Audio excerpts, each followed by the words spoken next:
Muito boa noite a todos. Estamos começando hoje o nosso podcast Entre Vozes. Hoje a gente vai falar de um assunto muito interessante e relevante, que é sobre histórias de superação da depressão.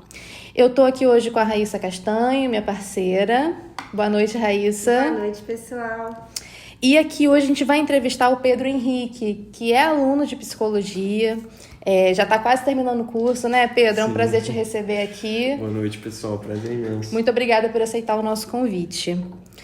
Voltando ao nosso tema, a gente sabe que a depressão ainda carrega muitos estigmas e parece ser um tabu, porque é uma coisa que você não consegue explicar que tem, as pessoas não conseguem entender e acaba que fica por isso mesmo. Então, a gente decidiu trazer esse tema por conta da relevância e da importância de informar as pessoas sobre isso, que muitas vezes a gente convive com alguém que tem depressão e às vezes a gente acha que é por uma outra questão, que a pessoa que não tem vontade de se relacionar, mas é algo muito sério, muito profundo, que precisa de tratamento, e quanto mais informação sobre isso, melhor. Então, Pedro, boa noite. Tudo bem com você? Tudo. Pedro, como é que você já se relacionou com a depressão? Já teve algum encontro com ela? Ou conheceu alguém? Conta um pouquinho pra gente. Eu não posso dizer com certeza, né, que eu me relacionei com a depressão, porque eu nunca recebi, né? De fato, um diagnóstico. E também não acho que as redes sociais sejam um lugar seguro pra gente fazer isso. Mas eu conheci muitas pessoas, né, amigos e familiares próximos, que foram diagnosticados com diferentes tipos de depressão. E assim, eu acho que nesse lugar que a gente assume como uma pessoa que faz parte, né, de uma rede de apoio, de uma rede de suporte, é um lugar muito delicado. Sim. Porque até pela falta de informação e pela falta de conhecimento, você fica meio que, por muitas vezes, sem saber como agir, sem saber que tipo de apoio de fato você pode dar para a pessoa, porque às vezes parece que você tem que dar, mas a pessoa fica um tanto que resistente, né? E isso é muito costume, né? Pessoas que têm depressão costumam querer mais esse isolamento social, né? Não querer estar muito perto. E aí sempre foi uma situação muito delicada. Mas eu acredito que, até por influência da própria faculdade de psicologia, eu sempre tentei alertar muitas pessoas sobre a importância de talvez buscar um psicoterapeuta, de buscar uma ajuda psiquiatra, né? Para analisar, para ver se de fato tem ou não. Né? Algumas pessoas aceitaram de boa, e o quanto que foi bom para essas pessoas, né, aceitar essa ajuda, né, buscar seguir essa sugestão, e teve outras que não. E é isso, né, acabam sendo escolhas, né, de cada um. Você acha que você conseguiu perceber algum sinal nessa pessoa de que ela tinha depressão, ou ela precisou te dizer? Ninguém nunca me disse. Sempre foi muito uma percepção, porque a pessoa começou a ter manifestações muito atípicas, né? Muito estranhas do que o costume. Exemplo? Eu acho que o comportamento acaba sendo aquilo que é mais fácil para a gente perceber. Então as pessoas pareciam assim, não fazer mais questão de sair, pareciam demonstrar assim, um certo desprazer com aquilo que antes era a pessoa fazia com amor, com um gosto muito grande, né? E isso foi se perdendo, né, ao longo do tempo, né? As pessoas começaram a falar menos, a chorar sem necessariamente ter um motivo e parecer sempre tristes, né? Então... E você acha que, por parte dessas pessoas, tinha uma resistência de nomear o que elas estavam sentindo, passando? Eu acredito que sim. Eu acho que é difícil de dizer um motivo por trás dessa resistência. Acho que algumas pessoas tinham medo, né, de admitir que tinham, de fato, talvez alguma doença, né, alguma dificuldade. Outras eu acho que pelo próprio estigma, como você trouxe no início, eu acho que esse preconceito, né, porque a depressão você tem muito essa ideia de que, entre aspas, né, seria coisa de gente fraca, né, gente que não tem estrutura emocional, né, inteligência emocional. E eu acho que essa resistência se fez muito presente na vida das pessoas por motivos como esse, né, acredito eu. Tem muito estigma social, né? Muito. Que faz a pessoa, em vez de buscar uma ajuda, ficar mais reclusa. Eu acho que até por uma questão de vergonha. Sim, né? Vergonha. Eu acho que isso até faz as pessoas, a ajuda mais próxima que elas podem pedir é do remédio, né? Porque o medicamento traz esse resultado mais imediato, né? Que mascara. Mais caro, obviamente, porque isso não resolve nada. Né? Sim. Um ponto interessante que você trouxe no início da sua fala é o cuidado com a rede social nesse momento também, né? Quando a gente ver pessoas em lugares onde a gente tem muita informação, mas ao mesmo tempo pessoas pouco informadas de verdade, né? E aí o diagnóstico às vezes fica ali, tem o diagnóstico, não tem, tem pessoas que se auto-rotulam, né, ali já de algo, sem procurar profissionais, sem ter a certeza, né? E às vezes até com esse preconceito, né? Você falou que as pessoas que conviviam com você, né, não tinham essa coisa do diagnóstico fechado, né? O quanto a gente ainda encontra uma resistência, mesmo no mundo de tanta informação, mesmo no mundo de tanto acesso, né? Por que você acha que essas pessoas às vezes tiveram medo assim de procurar um real diagnóstico? Algumas demonstraram isso para você de alguma forma? É o que eu falei, eu acho muito estranho até essa dificuldade de nomeação por parte das pessoas, mas isso também é a minha opinião. Algumas pelo próprio estigma, acredito eu, outras talvez por esse medo de serem consideradas fracas, né, por conta disso. Algumas até, não estou falando que são motivos pertinentes, sabe, mas assim, pessoas que vivenciavam uma situação de vida já muito difícil e que apresentavam outras pessoas próximas, outros familiares que também vivenciavam outros sofrimentos, e aí a pessoa queria assumir aquela posição de referência, né, tipo assim, eu não posso cair porque a minha família ou outras pessoas dependem de mim. E isso é um sofrimento muito grande, né, você assumir esse peso, essa posição. Eu vi isso de muitos homens, inclusive. E como as pessoas, de fato, vão carregando bagagens que não são delas, né? E acabam levando, de fato, a esse lugar da depressão. Sim. Com tudo isso que você já viveu, com essas pessoas que você tem convivido, o que você acha que você mais aprendeu assim, sobre a depressão e como lidar e ajudar essas pessoas de alguma forma, mesmo elas não pedindo um socorro, porque muitas vezes não existe, né, esse pedido de socorro, mas... O que você acha que você aprendeu nesse tempo? Talvez seja um socorro meio implícito, né? Eu acho que o que é mais importante que eu aprendi em relação a ajudar essas pessoas é a questão da rede de apoio, né? A importância que o suporte tem. Eu sempre falo sobre isso porque eu acho que isso para tudo na vida, né? Não é somente a depressão. Ter uma rede de suporte, ter um grupo que de fato você possa contar, eu acho que é fundamental, né? E é um auxílio que em alguns momentos faz até mais impacto do que o medicamento, como a gente tinha falado. Sobre o ponto do que eu mais aprendi, eu acho que tristeza e depressão não são a mesma coisa, né? Que é uma coisa tão básica assim, e que a gente talvez muitos deveriam saber pela informação, mas que muitos não têm noção, né? E que acham que uma mera tristeza que faz parte da vida e que é natural seria já indício talvez de uma depressão, né? Algo sem sentido nenhum. Uma coisa que você falou que eu achei interessante é que uma rede de apoio ela é tão boa quanto um remédio. Só que eu percebo que as pessoas elas tendem a desistir de dar esse apoio porque é algo que é um processo, não é imediato, igual o efeito de uma medicação.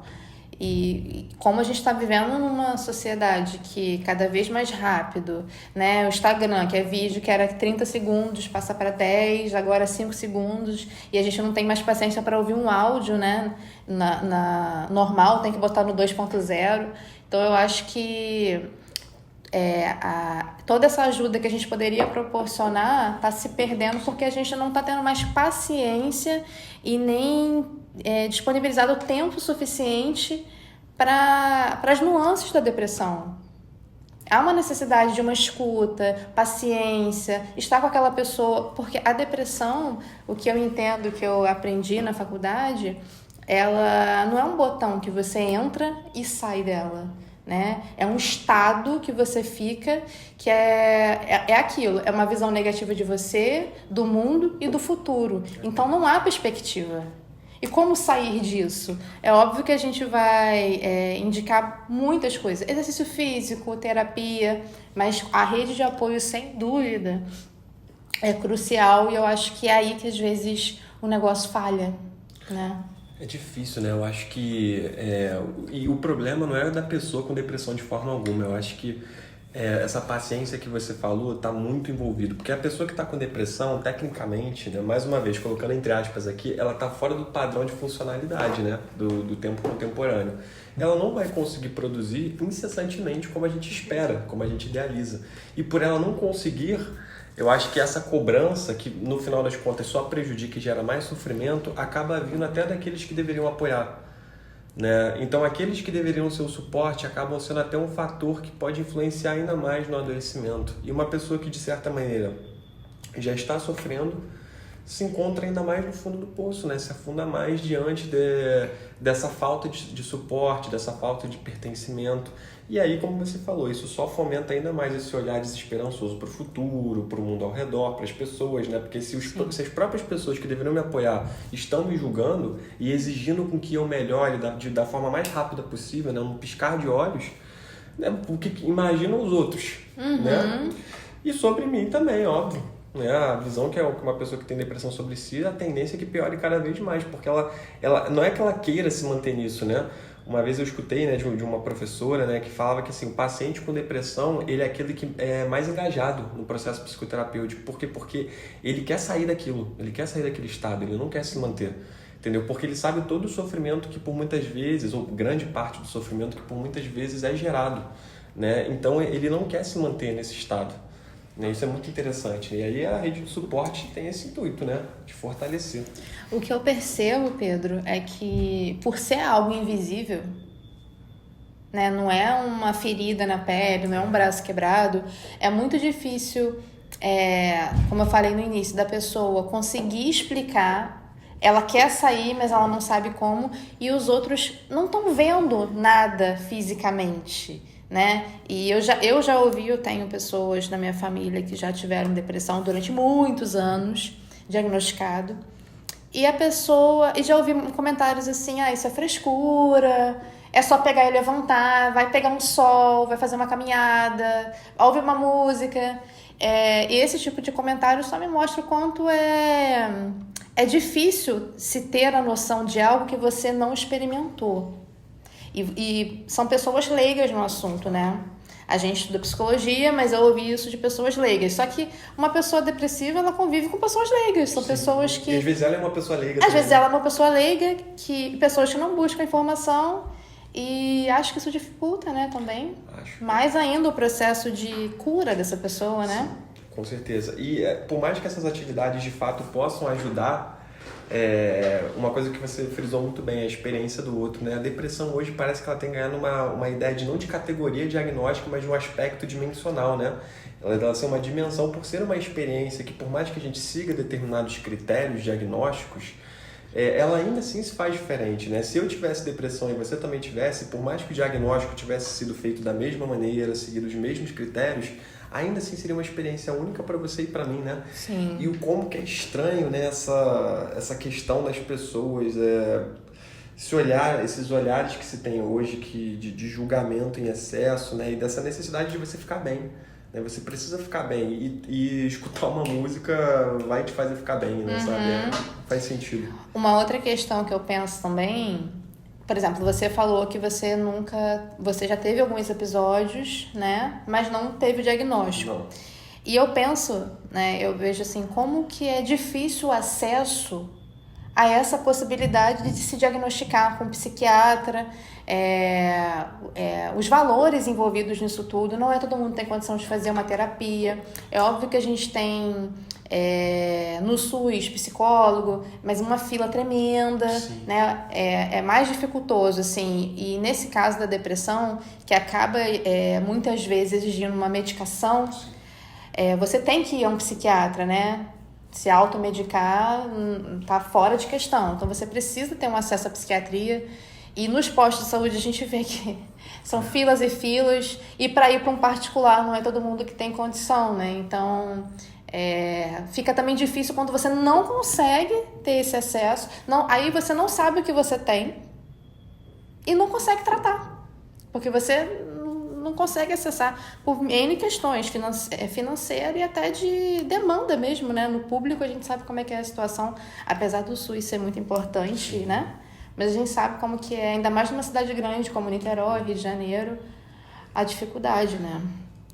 Eu acho que a solução, talvez, a solução, né, como se fosse tão simples assim, mas eu acho que uma ideia que a gente poderia ter... Caminho, um né? caminho, assim, a construção de um caminho seria buscar investir mais em ações de prevenção, né? A gente fala sobre tanto, quando a gente estuda sobre, principalmente psicologia da saúde hospitalar, sobre os níveis de atenção primária. E assim, eu entendo que é importante a gente falar, mas assim, na prática, como que isso se faz, né? Programas, assim, nem que sejam palestras, rodas de conversa diárias, assim, tudo gratuito, né? Tudo oferecido para a população, para que esse acesso seja mais facilitado e para que pessoas que estejam começando a entrar em um processo depressivo, que tenham vivenciado recentemente um episódio, possam ter acesso e conseguir entender se de fato, talvez ficar mais atentas, né? Talvez eu esteja construindo isso também, talvez eu esteja desenvolvendo esse transtorno. Seria importante buscar um auxílio, uma ajuda, né? Mas são muitos entrelaços que você falou, né? Essa questão aí do particular, né? É muito complicado. E eu acho importante também, além da gente estar falando aqui sobre dando orientação para as pessoas que podem ter depressão, tá aí com algum pico, também para as pessoas que não têm, se informarem, porque uma pessoa depressiva no ambiente que ela tá, principalmente no familiar, todo mundo que mora na casa acaba tendo um certo impacto por conta da depressão. E se você não sabe nada sobre isso, se você não tem informação nenhuma de como manejar as situações e lidar com aquela pessoa, o tratamento dela retrocede. Então, eu acho importante, a importância desse podcast que a gente está gravando hoje é também as pessoas, a sociedade como um todo, buscar informação, porque a gente pode estar conversando com uma pessoa que tem depressão ou outras questões psicológicas e a gente precisa aprender a lidar, né? Porque pode ser a gente em algum momento, né? Ter esse olhar para o outro eu acho importante também para a gente seguir, né? A vida de uma forma desejável, de qualidade, para todo mundo.